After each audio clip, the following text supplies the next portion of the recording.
नामभङ्गरुपनत्तिशाम्बलयिथा शतैर्विद्युताम्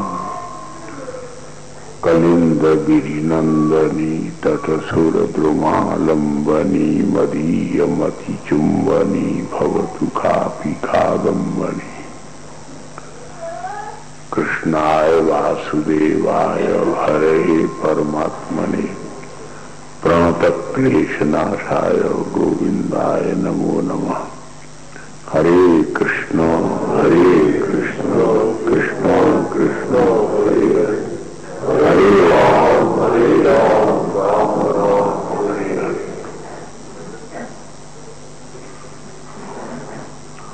ये इस घर में सुंदर मंगल विवाह का उत्सव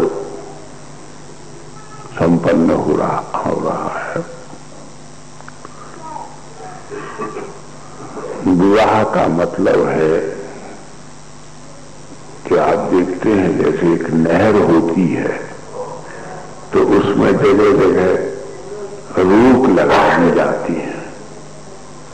नहर में बीच में पानी को रोक देते हैं, फिर तेजी से वहां से पानी गिरता है, फिर वेग कम होता है तो फिर एक बना दी जाती है, जिससे कि पानी के प्रवाह में वेग रहे और दूर दूर तक संगम तक पानी ठीक पहुंचता रहे। इसलिए विशेष रूपेण प्रवाह संधानम कृतम एवं। जीवन की धारा में भी वेग आ जाए और दो जगह तीव्र मिलकर के सफलता के साथ और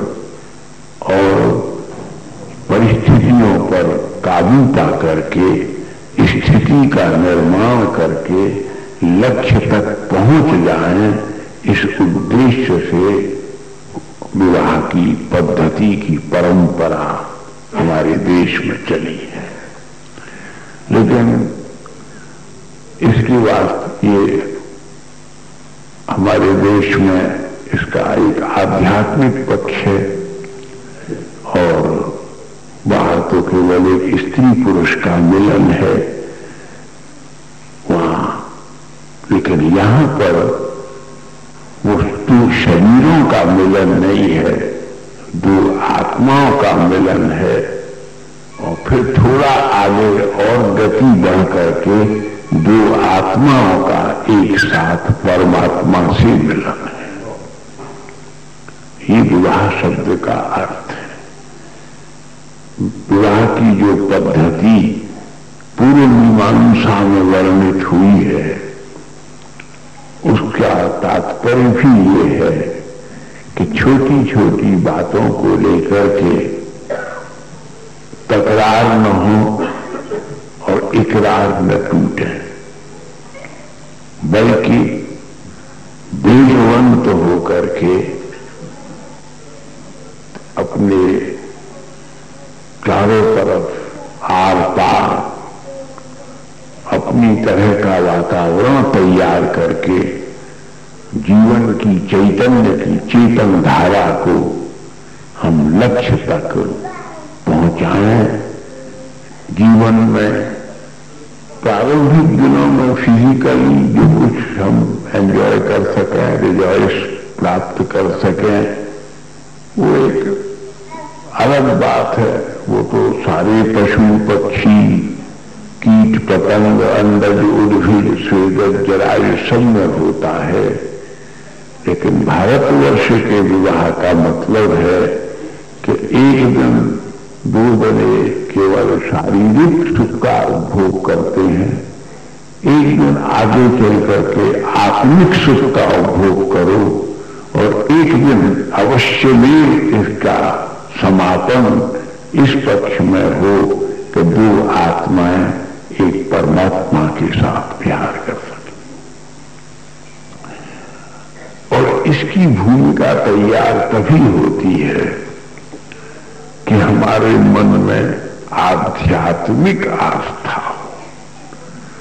हम लोग धार्मिक धर्म कहते हैं स्वभाव को, किसी पूजा का नाम धर्म नहीं है। संस्कृत के शब्द धर्म का अर्थ कोई पूजा, कोई पद्धति, कोई परंपरा, कोई परिवेश नहीं है।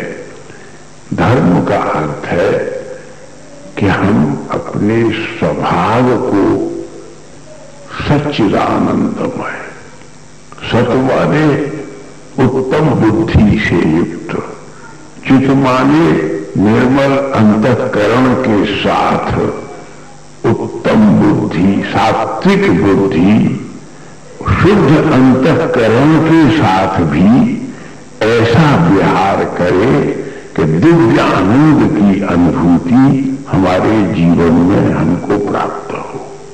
इसी के लिए कहा जाता है तुम सच्चिदानंद स्वरूप हो, तुम्हारा सच्चिदानंद जलात्मक अंडज उद्भिज स्वेद जरायुज कीट पतंग की तरह से केवल क्षणिक और क्षुद्र सुख में भटक जाना, अनाचार करना, अत्याचार करना और तरह तरह के ये तो भरा पड़ा है अखबार, लेकिन ये जीवन का विराम तब हो, जीवन का विश्राम भी तब हो, जीवन का आयाम भी तब बने जब विहार राम के साथ हो या श्याम के साथ हो। इसी विहार की भूमिका में ये सब हमारे रवि जी हैं, विद्वान हैं, मुरारी हीरालाल जी हैं, ये राधा कृष्ण का जो सब विहार मर्यादित, उनके दो पक्ष हैं।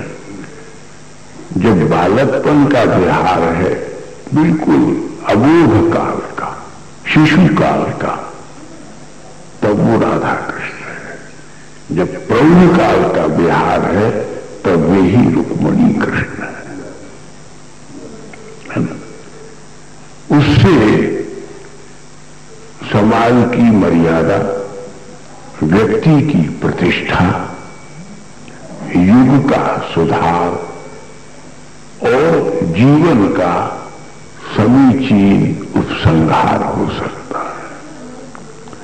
और वेद के, ऋग्वेद के अष्टम मंडल में एक बड़े सुंदर रूप में एक सूत्र है, जिस सूत्र का भाष्य दास गोस्वामी, रघुनाथ दास गोस्वामी पाद ने एक अलौकिक श्लोक में किया है कि राधे की नाम नव सुंदर शीधु मुग्धम, कृष्णे की नाम मधुराद्भुत गाढ़ दुग्धम, सर्वक्षणम सुरभिराग हिमेन रम्यम, कृत्वा तथैव पिब मे रसने क्षुदार्थे।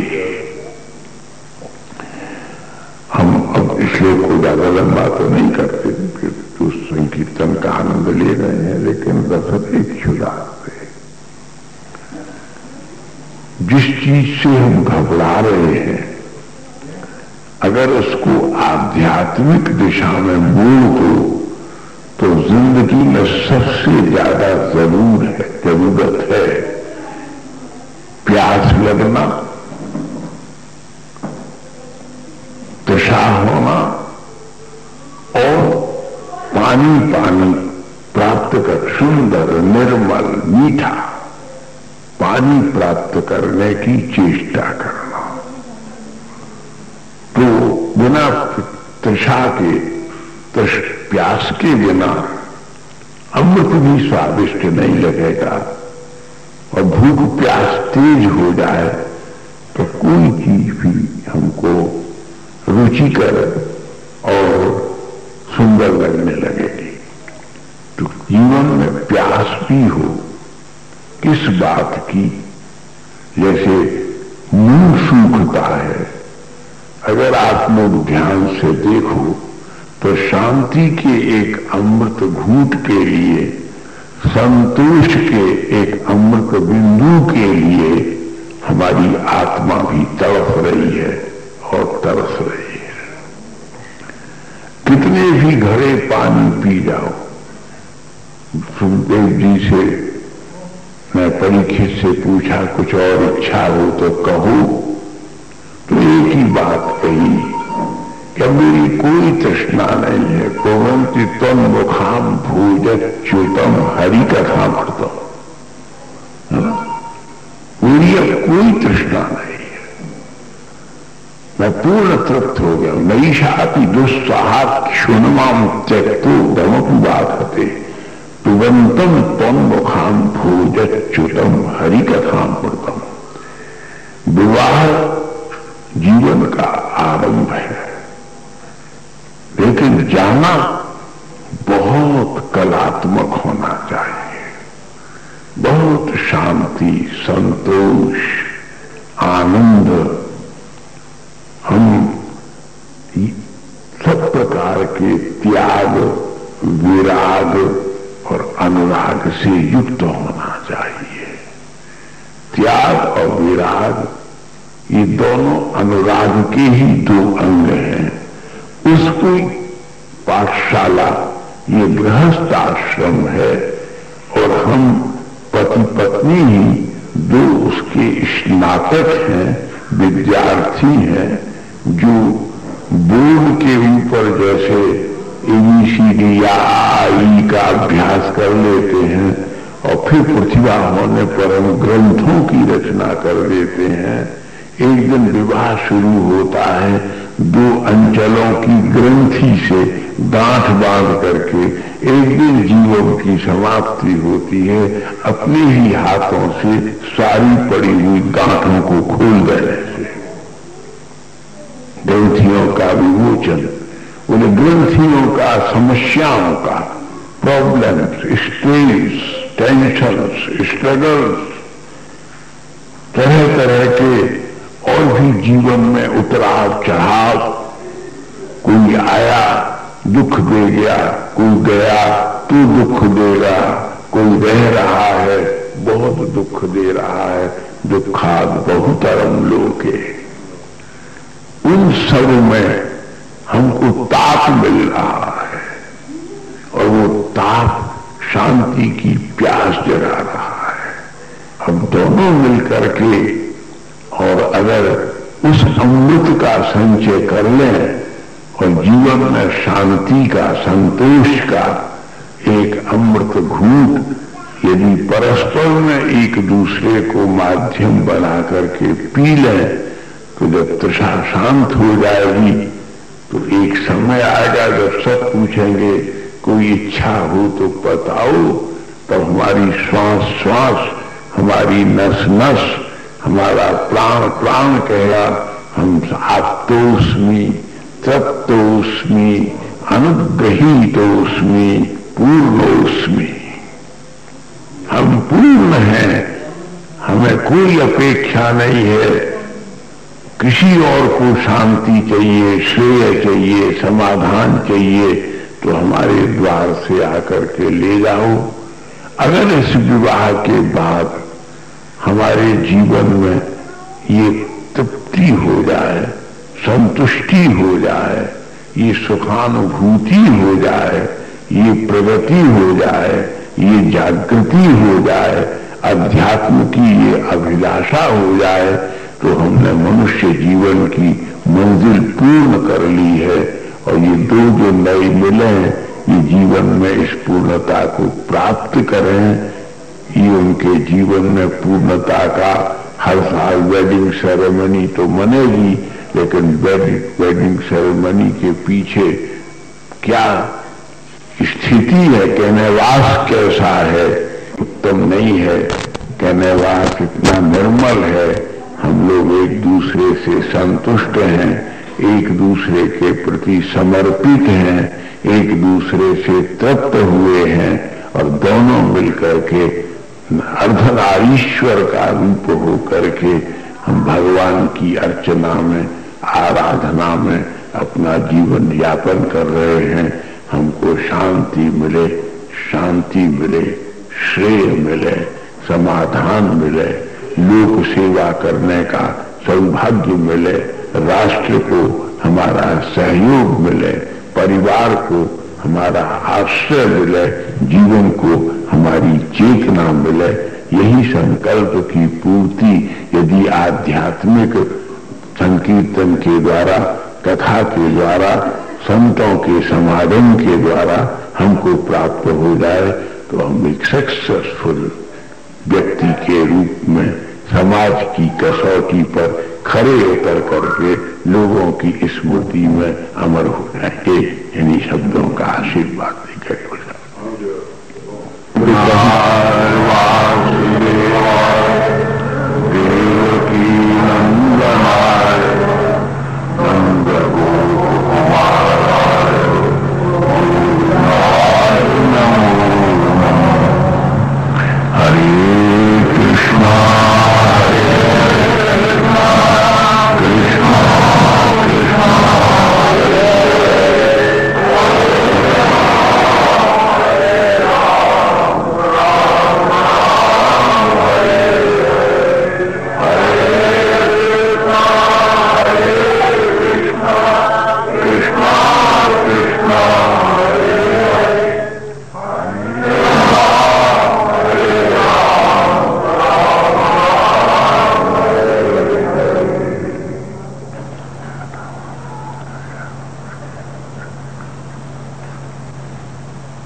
मन तक चले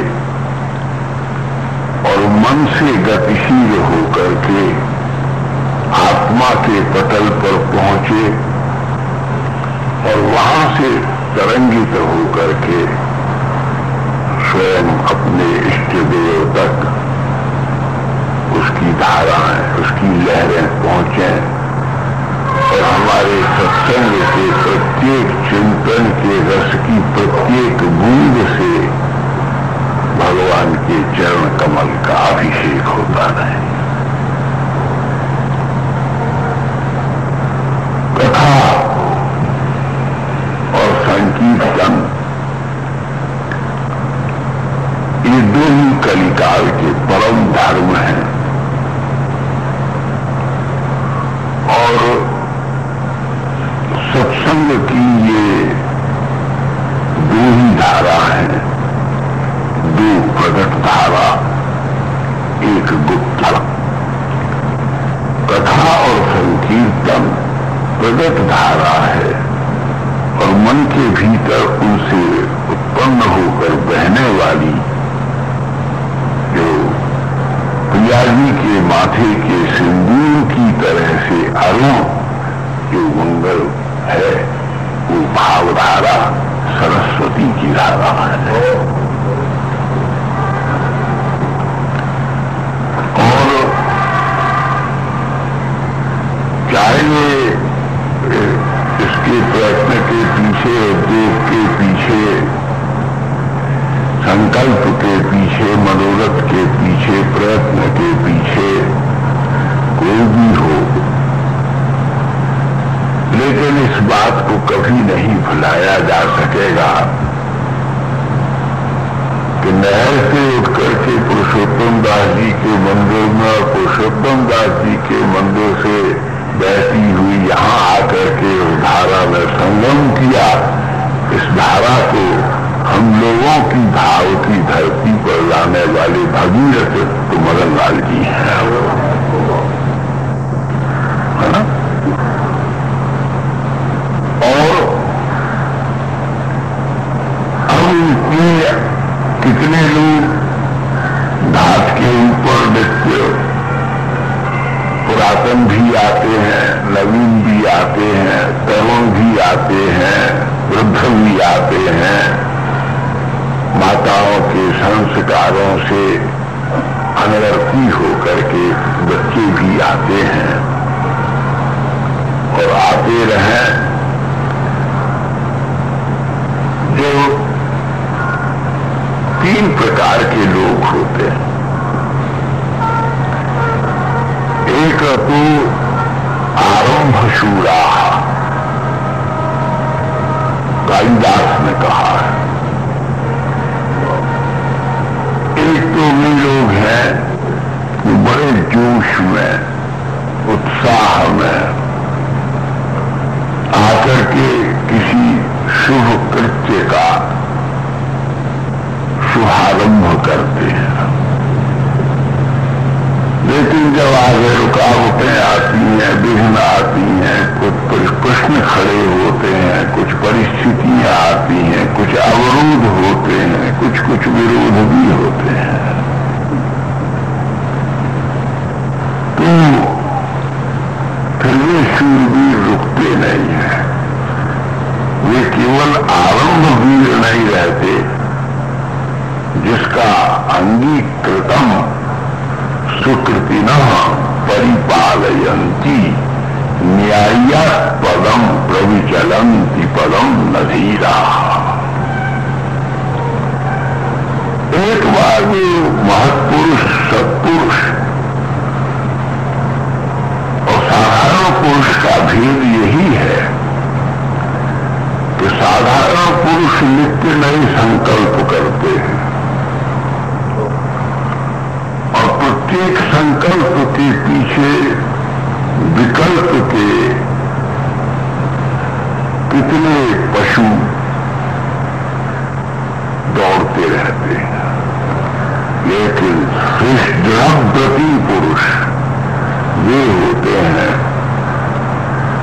जो किसी भी तरह से संकल्प की नहीं है। आवश्यकता पड़ने पर अपना सब कुछ उत्सर्ग कर देते हैं, बलिदान कर देते हैं और उस कार्य को अपनी पूर्ति तक अवश्यमेव सर्वसंभव प्रयास से, सज्जनों के सहयोग से, भगवान के अनुग्रह से, आत्मा के अपने तेज से उसे पूर्णता तक पहुंचा देते हैं। और ये शुभावी है। मेरी हंसी हो या आपकी भी हंसी है,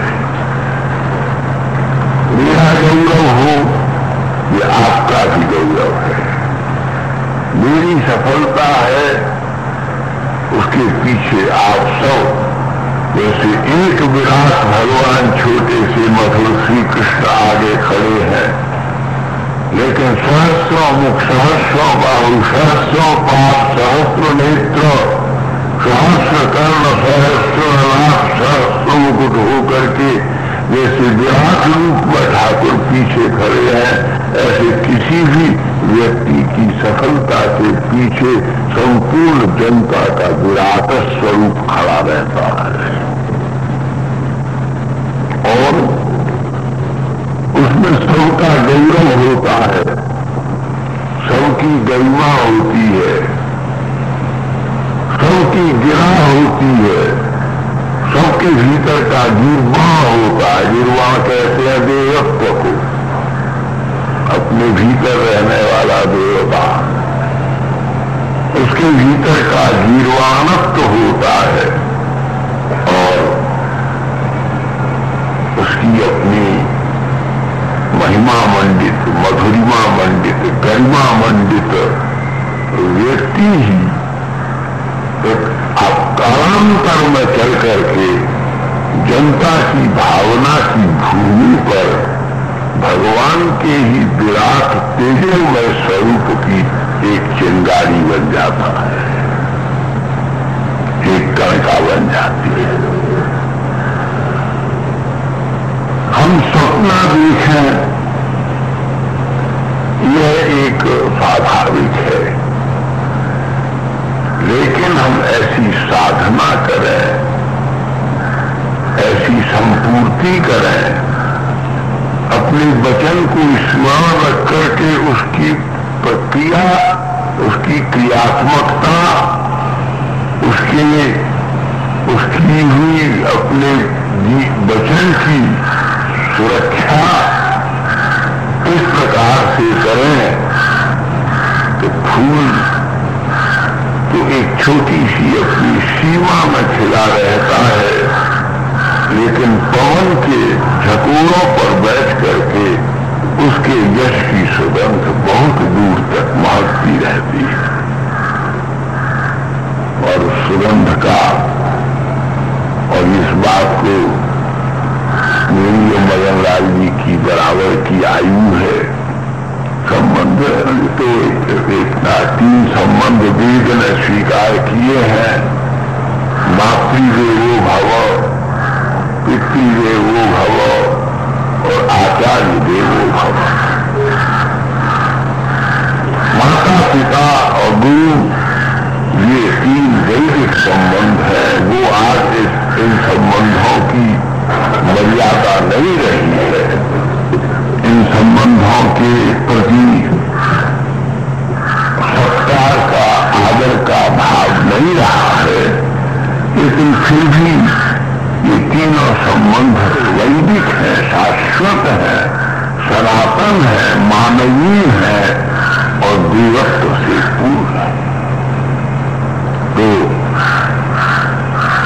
यदि हम गुरु की तरह से या प्रतिष्ठा पाने के योग्य हैं, तो मदन लाल जी भी एक गुरु रूप पिता की तरह से ही सबका आदर पाने के पात्र है। और इस बात को दृष्टि में रख करके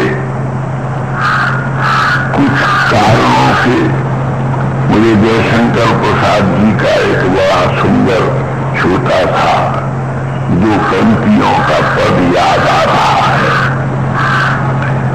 इस पथ का उद्देश्य नहीं है, इस पथ माने इस रास्ते का ऑब्जेक्टिव, इस पथ का उद्देश्य नहीं है शांति भवन में थक रहना।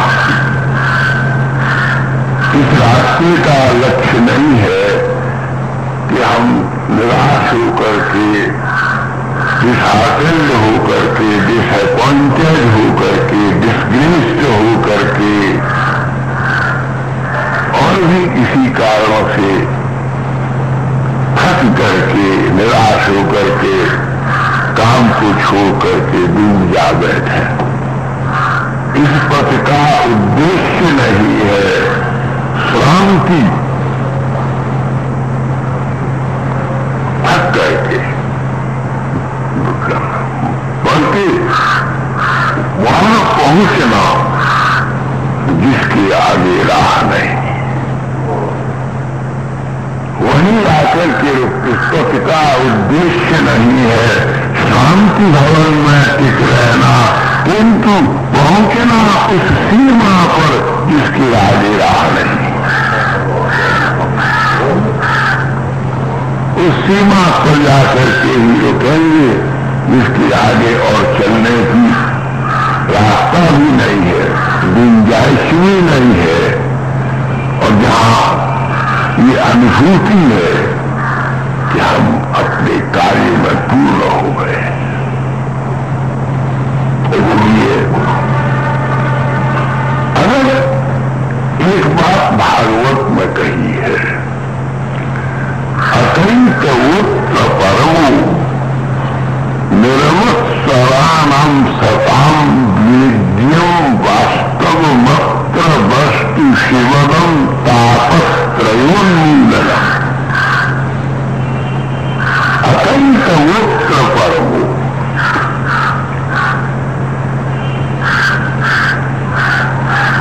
कभी भी एक काम नहीं करना जो धर्म का प्राण है, और जो भागवत की मंगलाचरण का पहला श्लोक है, अपने साथ धोखा मत करना। और धोखा करने का मतलब है कि कभी भी अपनी आत्मा के साथ में कपट नहीं करना। ऊपर से बिल्कुल भीतर बाहर बी फेयर, फ्रैंक, फ्रेगनेंट, एक से साफ सुथरे, सुगंधित और सुंदर। एक कितने लोग हैं अगर उनसे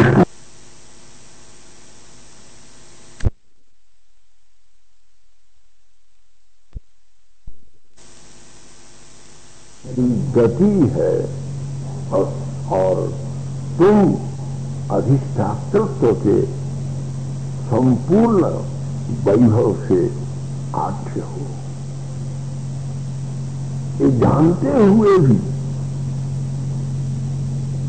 और ये इतना कठोर कैसे हो गया। अर्जुन बड़ा घबरा गया, मैंने क्या कठोरता की। कृष्ण की ओर देखने लगा तो कृष्ण तो भगवान ने पूछा इसकी कठोरता तो बतला दो। उन्होंने कहा कि इतना एक बार ने से कहा कि सेनयोर भयोर मध्य रथस्थापय वैच्युता, हे अच्युत इन दोनों सभाओं के बीच में मेरा रथ ले जाकर खड़ा करो। और उन्होंने बिना कुछ संकोच के, क्या तुम कम समझदार थे? तुम्हें भीष्म के स्वरूप का ज्ञान नहीं था? क्या द्रोणाचार्य का, क्या अश्वत्थामा का, क्या कर्ण का, क्या कृपाचार्य का, कि जयद्रथ का, कि शल्य का, क्या इनके पराक्रम का श्री कृष्ण को परिचय नहीं था? और क्या ये अर्जुन, ये श्रीमंत ने कहा ये मूढ़मती, क्या ये नहीं जानता था कि मुझे इन्हीं से और अपनी कमजोरी कह दिया तो सर्वस्व श्याम संबंधनी तथा एकान्नी हम तो इच्छामी घृणतोपि वसुसूदन। ये कौन उपदेश कर रहा है कि मैं साले को कैसे मारूं, ससुर को कैसे मारूं, इनको कैसे मारूं? ये पहले नहीं जानता था। यह सबरे रिश्तेदार खड़े हैं, सबरे परिवार खड़े हैं, गोपी कह रहे हैं, हम बढ़ती वही बात कह रहे हैं। जब हम भी अपने दरवाजे रात के 12 बजे खोल करके और बिना कपड़े पहने हुए और बिना श्रृंगार पहने हुए तो उनकी एक वंशी की आवाज को सुन करके और अपने अपने घर छोड़ करके पति सुतान भ्रातृबांधवान अति विलंग गति गति गतिविद तवोगीति मोहिता कि तव योषित कस्य देनिहि। और सबको हमने किसी से राय ली, किसी से आज्ञा ली। छोटे से गोदी के बच्चों को पायंत शिशुन पहना, गोदी में बिस्तर मुखर दे करके उन छोटे से नन्हे से बच्चों को दूध पिला रही थी। तो वो देशी के बाद में हमने एक घूट भी दूध नहीं पिलाया और उनको मिट्टी के डेले की तरह से लौटा करके हम तुरंत अपना घर छोड़कर चलने लगी। हम तो अर्जुन की तरह से योजना नहीं कर रहे थे कि लोग क्या कहेंगे, परिणाम क्या होगा, क्या अमंगल होगा, कौन सी दौड़, कौन का दौड़, कौन सी बलिहारा, कौन सी प्रतिष्ठा कैसे नष्ट हो जाएगी, पति क्या करेगा, पुत्र क्या करेगा, हमें नरक होगा कि स्वर्ग होगा, हमें क्या दुर्गति भोगनी पड़ेगी। हमने तो नहीं सोचा। और ये हमने इसलिए नहीं सोचा कि ये तुम्हारे लिए हम आई थी, इस बात में इतना पराक्रम है, इससे भी ज्यादा कुछ करना पड़ता तो हम करने में पश्चाताप नहीं होती। और उन्हीं तुम्हारे संग में ये रह करके तुम्हारे चरण इसके संयोजन में सानिध्य में थे और ये तुम्हारे पास तुम्हारा संग तुम्हारी कृपा पा करके ही तो इसके सारथी बने हो। और फिर भी ये सोच रहा है क्या होगा, कैसे होगा, और इसमें हमें इससे मतलब नहीं। इसकी तो गति बोलने लगी इस बात से। ये तो क्षत्रियों की समाज में, वीरों की समाज में कलंकित हो ही जाएगा, हो गया। तुम नहीं समाज लेते, कोई और सारथी होती तो जो सारथी होता तो जो आज्ञा कह करके उसको लौटा करके ले जाता। तो इसकी लज्जा बचा दी, लेकिन फिर भी इसको संकोच नहीं हुआ, शर्म नहीं आई। 700 श्लोक कहने का परिश्रम इसमें तुम्हारे उन अधरों को दिया जिन अधरों के अमृत की एक बूंद के लिए हम सारी जिंदगी तड़प करके रह गई। क्या गए हम याचना करते करते यही करीरी वहां वीर मोहियते अधर शीधुणाप्याय ईश्वर और ये उसमें उन अधरों का सारा अमृत 700 श्लोकों का उच्चारण करा करके परिश्रम दे करके भगवान को तोप दे करके जिसको पी करके हम करोड़ों का पालन हो जाता, उस अमृत को इसने सुखा दिया।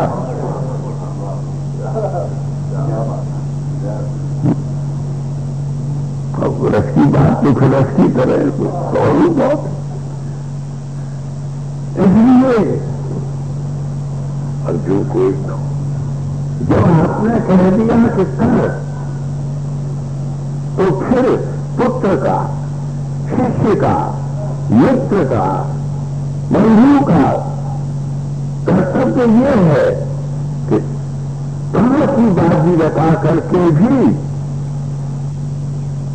अगर किसी की प्राण बचाने हो तो नंबर 2 की बात है, लेकिन प्रतिष्ठा बचा लेना किसी की नंबर 1 की बात है। और आज मैं तो बहुत स्पष्ट शब्दों में जब आया ही हूं तो मदनलाल जी के ही बल से कहता हूं कि अब ये समस्या किसी की नहीं है, ये समस्या तुम्हारी हमारी सबकी प्रतिष्ठा की है। इसलिए 2 कदम चलना ही चाहिए कि हम कह नहीं कर मिलेंगे तो इसे पूर्ण कर लेंगे। तब कथा ये परमार्थ है, हमको अब जाना है, हमारे लिए जाने की बेला है और हमको बहुत आनंद है कि हम जा रहे हैं उसी देने की तरह से जाते हैं जो मुस्कुराता हुआ रुमाल बांध करके जाता है।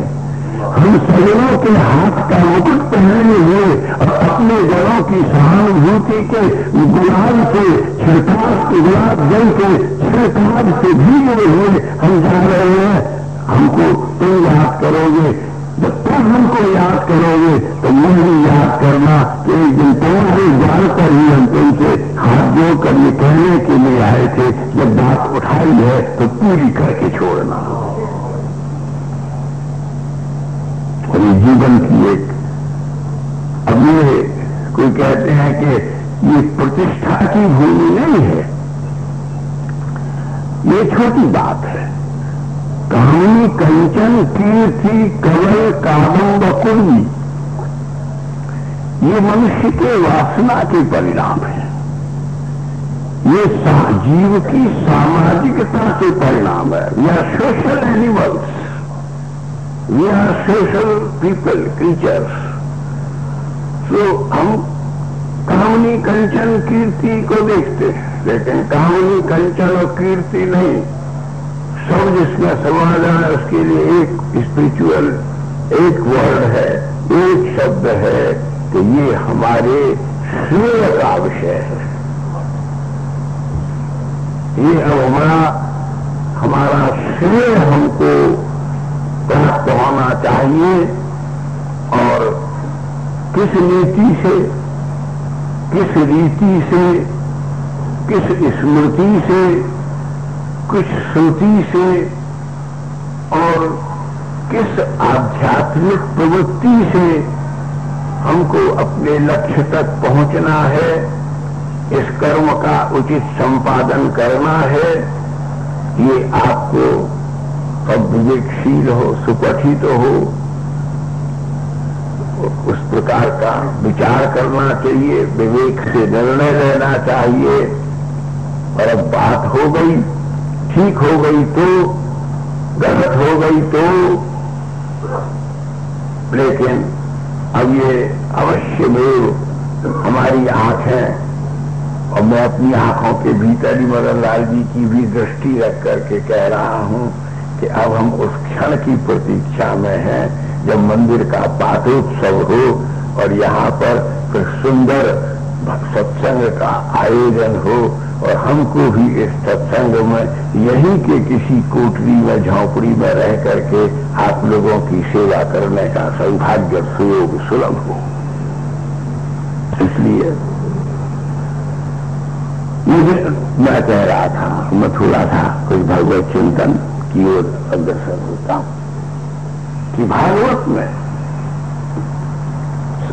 सबसे पहले 3 श्लोक हैं जो प्रस्थानत्रयी के सार हैं। हम लोग चिंतन करते हैं किसका, आप इस शब्द को याद करो, प्रस्थानत्रयी। आचार्य कौन हो सकता है? जिसने प्रस्थानत्रयी पर भाष्य किया हो, कमेंट्री की हो। हर एक आचार्य बन जाता है, बन रहा है। 3 शब्द भी नहीं आते, 3 अक्षर भी नहीं आते, जबकि शास्त्रों में परिभाषा है, निर्देशना है, आदेश है कि आचार्य की उपाधि उसको मिलेगी जिसके द्वारा प्रस्थानत्रयी पर भाष्य हो जाएगा। प्रस्थानत्रयी क्या है? वो उपनिषद। सबसे पहले उपनिषद, 18 उपनिषद। 18 उपनिषदों में से कम 7 उपनिषदों का भाष्य जरूर पढ़ना चाहिए। हम तो उतने बड़े उस विषय में दक्ष नहीं है, पढ़ने तो पढ़े ही हैं, लेकिन हमारे मदनलाल जी जानते हैं, हमारे पिताजी गीता और उपनिषदों के ऊपर एक प्रबुद्ध प्रवक्ता थे। जो गीता पर भाष्य कर सके, ब्रह्मसूत्र पर भाष्य कर सके और उपनिषदों पर भाष्य करे, यही हिंदू धर्म के 3 बड़े कक्ष हैं। इसी को कहा जाता है प्रस्थानत्रयी। ब्रह्मनुजाचार्य रामानुजाचार्य क्यों है? क्योंकि उन्होंने प्रस्थानत्रयी पर महाभाष्य लिखा है। मध्वाचार्य क्यों है? कि उन्होंने प्रस्थानत्रयी पर भाष्य लिखे हैं। भगवान श्रीमद रामानुजाचार्य क्यों है? कि उन्होंने प्रस्थानत्रयी पर भाष्य लिखे हैं। मध्वाचार्य क्यों है? क्योंकि उन्होंने प्रस्थानत्रयी पर भाष्य लिखे हैं। इसी प्रकार से श्री रामानंदाचार्य, विष्णु स्वामिपाद और भी सब आचार्य जिन्होंने प्रस्थानत्रयी पर भाष्य लिखे हैं, और उन प्रस्थानत्रयी पर एक अप्राकृतिक भाष्य है। इस बात को आप बहुत ध्यान से सुनो। बहुत सी गलत बातें, फहमियां पैदा हो गई। उन प्रस्थानत्रयी का, यानी उपनिषदों पर, ब्रह्मसूत्र पर और भगवद गीता पर, ये 3 प्रस्थानत्रयी हैं। इनके ऊपर स्वयं भगवान के द्वारा लिखा गया एक महाभाष्य है, जो अप्राकृतिक महाभाष्य है। और सब प्राकृतिक महाभाष्य है। बोले वो अप्राकृतिक महाभाष्य क्या है? बोले श्रीमद् भागवत। श्रीमद् भागवत अप्राकृतिक महाभाष्य है। इसमें 18 उपनिषद है। तो क्या करें? कथा तो चली गई गाने बजाने में, कथा चली गई कहानी कथाओं में, दृष्टांतों में, उदाहरणों में, चुटकुलों में, हास्य विनोद में। नहीं तो ठीक से ऐसा जैसा ये एकांत सुंदर शांत मंडल है, आप अभी भगवान की ऐसी कृपा है कि हमारा गले से ऊपर का हिस्सा आप लोगों की सेवा में अभी योग्य है। शरीर का निम्न भाग दुर्बल होने पर भी आप लोगों के बल से अभी ये सेवा करने में हम थोड़े सक्षम हैं। और कभी थोड़ा चाहिए इंटेलेक्चुअल एलिमेंट, स्पिरिचुअल एटीट्यूड। और सबसे बड़ी बात ये कि जिनके मन में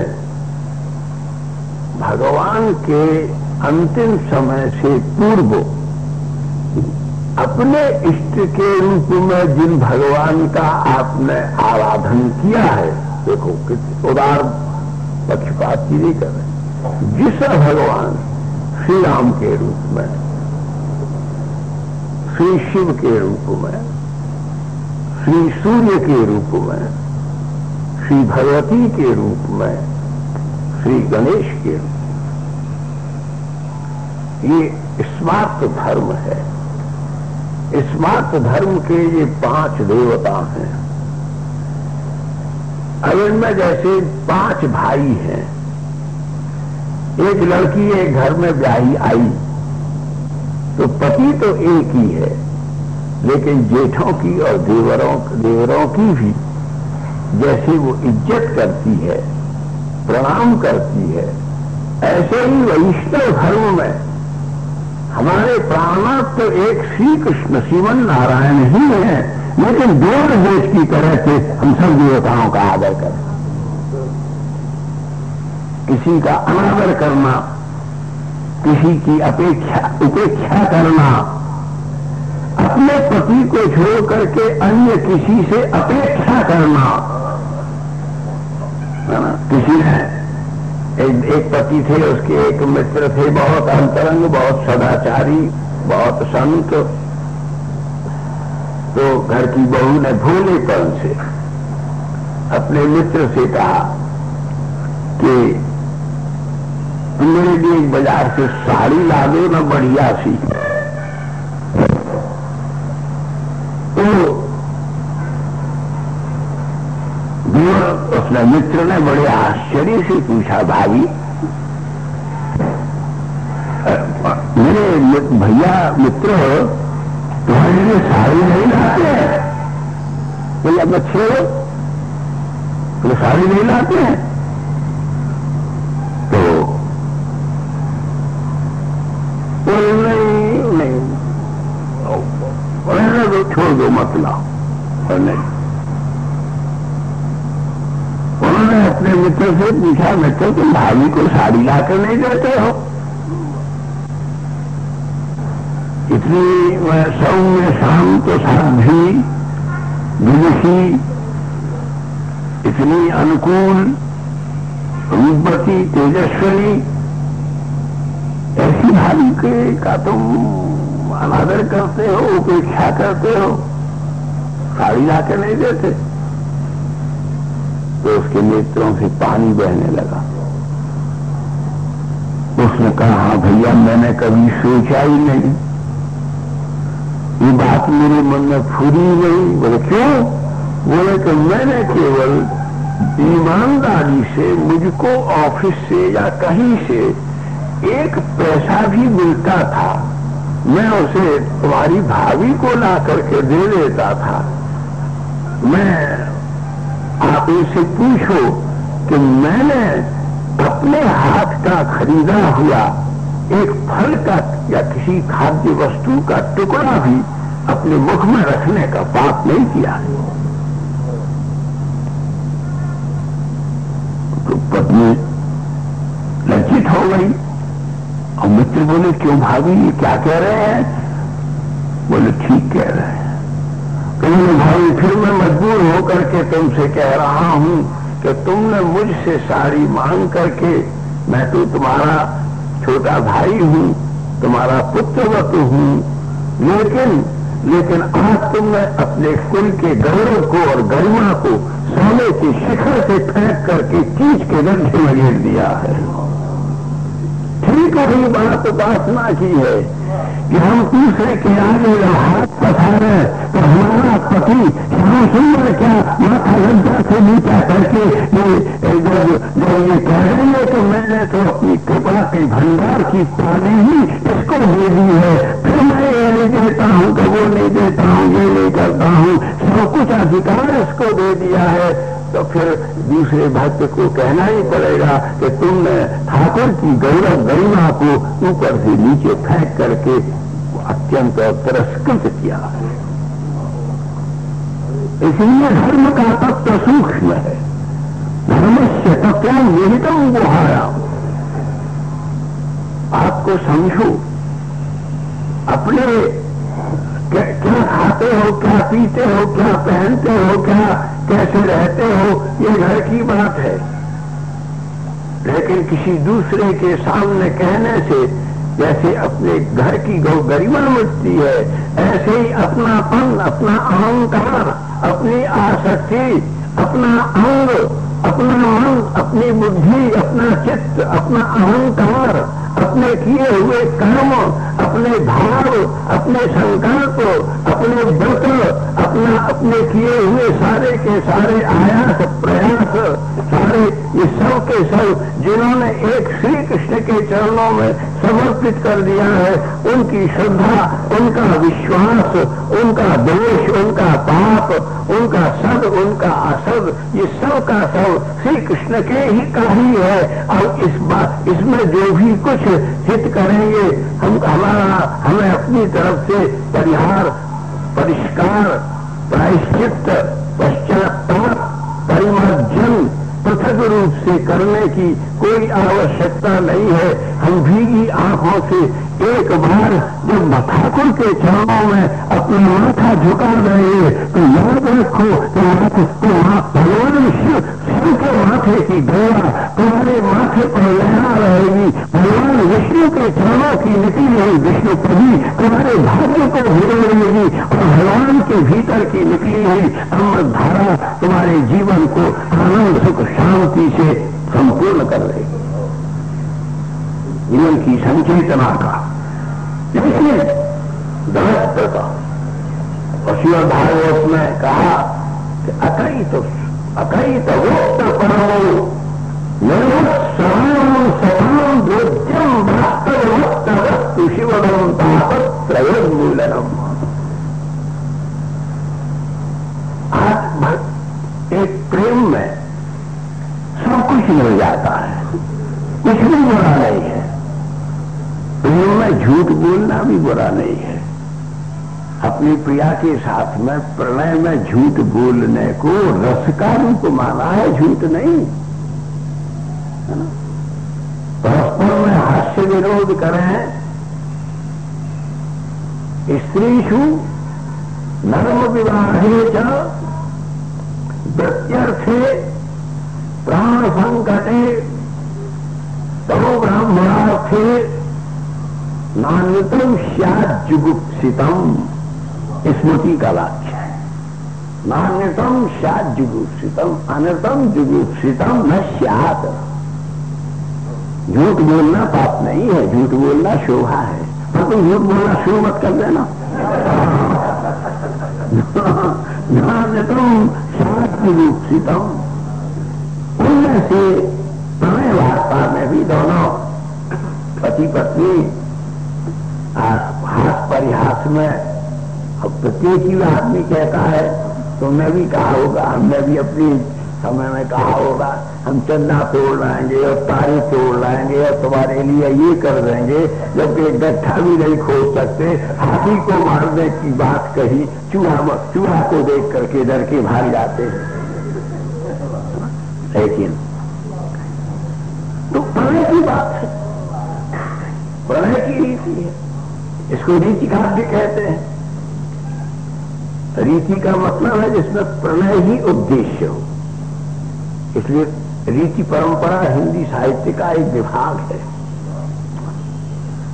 तो इसलिए, लेकिन प्रेम में सब कुछ मिल सकता है। गाली भी बहुत अच्छी लगती है, बड़े बड़े अभिनंदन पत्र मिले हैं, बड़े बड़े ट्रिब्यूट्स पे किए जाएं और बड़ी बड़ी रेस्पेक्ट्स हो, लेकिन प्रेम में गाली भी इतनी। हमारी व्रत की सखी तो ठाकुर को गाली देकर ही बोलती है। प्रेम में गाली भी मधुर हो जाती है। तो कुलेर भी चीनी से लपेट करके बच्चा प्रेम से खा लेता है। करुणाहट भी यदि प्रेम में लिपटी हुई हो तो हजारों प्रकार के उत्सवों के सुख से ज्यादा आकर्षक, मधुर और सुंदर अनुभूति प्रदान करती है। इसलिए, लेकिन दूध में केसर मिला लो, पिस्ता मिला लो, कौन और मेवा मिला लो, लेकिन फिटकरी और नमक नहीं मिलाया जा सकता। फिटकरी भी घाव को अच्छा करने के लिए बेस्वाद तो कर देती है, लेकिन नुकसान नहीं करती। लेकिन जो दूध में मिला करके नमक पियोगे तो थोड़े दिन के बाद ही देख लोगे सारे शरीर की खाल उलट जाएगी और सफेद सफेद दाग भर जाएंगे। जिनके शरीर में ये दाग होते हैं उन्होंने जाने अनजाने में जरूर दूध में मिला करके नॉन खाया है, आयुर्वेद के अनुसार। इसी प्रकार से प्रेम में सब कुछ मिल सकता है, लेकिन कपट नहीं मिल सकता। और इसीलिए भागवत के सबसे पहले श्लोक में अकैतवोत्र परमो। देखो भैया, चाहे कुछ करना ठाकुर से छल कपट नहीं कर। ये छल और कपट तुम्हारे प्रेम के अमृत को प्रदूषण प्रदान कर देगा।